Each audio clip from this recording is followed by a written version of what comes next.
Researchers just got Microsoft Copilot to explain step by step how to hack itself, and then they use those instructions to do it. Welcome, everyone, to the Rainmaker Report. I'm Andy Thompson, and here are 3 late-breaking cybersecurity stories that you need to know about.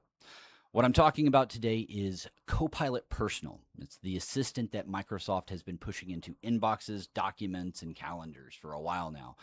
Researchers are calling this one CoSnitch. And the trick here is embarrassingly simple, okay? All you have to do is just continue to ask Copilot why a given attack wouldn't work, and Copilot, being the helpful agent that it is, kept explaining the guardrails in enough detail that the researchers could route around them. Eventually, they chained it into exfiltrating sensitive data to an external server and poisoning Copilot's persistent memory so the compromise survives across sessions. This is crazy, folks. What that means is the attacker doesn't need to re-exploit you. Just one time is enough. Now, the interesting thing here is that Varonis, who discovered this vulnerability, reported it back in December of 2025. Yeah, it's now August 19th, and only now is Microsoft publishing the CVE and patching the issue. 8 months between disclosure and patching. Yikes. Okay, so for those folks that have Copilot across your org, now is the time to audit your memory feature, okay? And assume that any assistant that talks about its own guardrails will eventually give them up. In our second story, UT San Antonio pulled critical IT systems offline this week after a cyber incident, and they did it days before the fall term registration and tuition payments were due. Absolutely, the timing could not be worse. Based on the intel that we have so far, the university hasn't named the attacker or confirmed the ransomware, but the response pattern is textbook, okay? This typically includes isolating the network, killing all access, and then figuring out what's bleeding. At this point, student registration portals, tuition payment systems, and internal services are all down, which means roughly 34,000 students are locked out of the exact tools that they need right now. Now, let me get on my soapbox here for a moment, okay? Universities have always been soft targets. They have flat networks, aging identity security systems, and thousands of users who click literally everything. When an education institution gets hit like this, students will miss enrollment windows, financial aid deadlines slip, and payment processors just sit in limbo.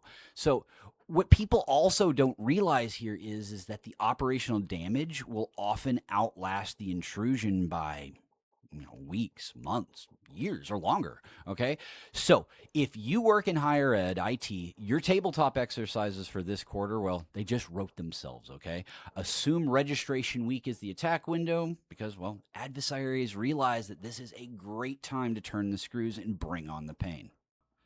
In our last story of the day, a threat actor is claiming 3.6 million employee records have been lifted from Azure tenants of multiple Fortune 500 companies, and they're selling the whole thing online right now. Now, this story would typically fly under the radar. I mean, come on, this is an access story. It's pretty boring after all. We hear this sort of stuff happening all the time, so it doesn't really resonate like it used to. But you got to understand, folks, that's actually the scary part. There's no 0 day, no clever exploit play. All the attacker did was just walk straight into the Azure tenant, go after the identity provider's database, dump it, and walk out the front door. They were able to walk out with some really valuable stuff here, too, like names, email addresses, job titles, phone numbers, internal identifiers, you name it, okay? All of that was just ripe for the picking. And this, folks, is exactly the kind of directory data that fuels the next round of phishing and business email compromise against these very same companies. Now, research is still confirming the accuracy of this, but if this listing is real, every affected org is about to see hyper-targeted spear phishing using accurate org charts and real internal context. And that, folks, that's a much harder attack to spot than the usual garbage, and it's considerably more difficult to defend against as well.